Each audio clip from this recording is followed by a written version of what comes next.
सुप्रिया जी, सीधा आरोप लगाया था उन्होंने, उसका जवाब आप जरूर दीजिएगा, लेकिन उससे पहले किसानों को लेकर समाजवादी पार्टी के अध्यक्ष अखिलेश यादव ने बीजेपी पर निशाना साधा है। उनसे संवाददाता समर्थ ने बात की है, जल्दी से एक छोटा सा हिस्सा सुना देते हैं।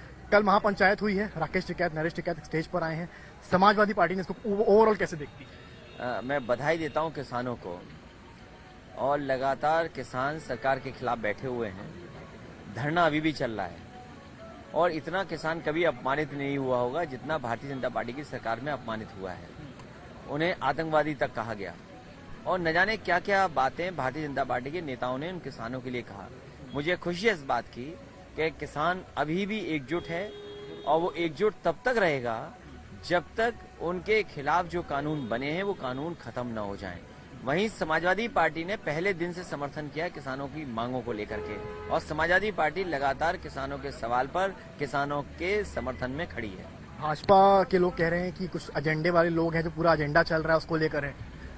भाजपा क्योंकि जब परेशानी में है तो वो नैरेटिव अपना बदलना चाहते हैं। सच्चाई ये है कि इस किसान ने अर्थव्यवस्था देश की बचाई है। उस समय जब कोविड में सब कारोबार बंद था, और आज भी अगर खाने पीने से लेकर के कपड़े पहनने से लेकर के और जरूरत की चीजें आज किसान ही मदद कर रहा है। फल सब्जी कौन पैदा कर रहा है, अनाज कौन पैदा कर रहा है, दाल कौन पैदा कर रहा है। आज सरसों का तेल बाजार में इतना महंगा है, अगर किसान को सहूलियत दी जाए तो पैदावार बढ़ाए तो शायद सरसों का तेल सस्ता हो जाए। आज जो तमाम चीजें अर्थव्यवस्था में बचा रहा है तो वो किसान बचा रहा है, और किसान के लिए कोई सरकार के पास योजना नहीं। और वही भारतीय जनता पार्टी जिसने आय दोगुनी करने की बात की, आय तो दोगुनी हुई नहीं, लेकिन महंगाई कितनी हो गई। चलिए गौरव भाटिया जी, इस पर एक जवाब दे दीजिए आप। जो अखिलेश यादव ने सीधा हमला किया आपकी सरकार पर कि किसानों का इतना अपमान कभी नहीं हुआ जितना मौजूदा सरकार के रहते हो रहा है।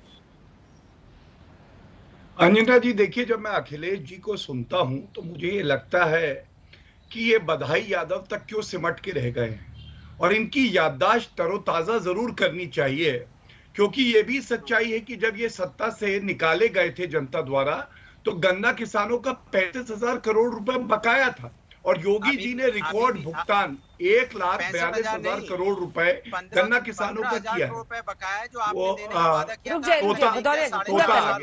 तोते को हटाइए, गन्ना किसानों का बकाया तोते को हटा दीजिए। अंजना जी, आपसे रिक्वेस्ट है, भदौरिया साहब पूरा कर लेने दीजिए। तोता थोड़ी ना बोलेगा, किसानों की चर्चा है। गन्ना किसानों का आपने पेमेंट किया, अब तक क्यों बकाया?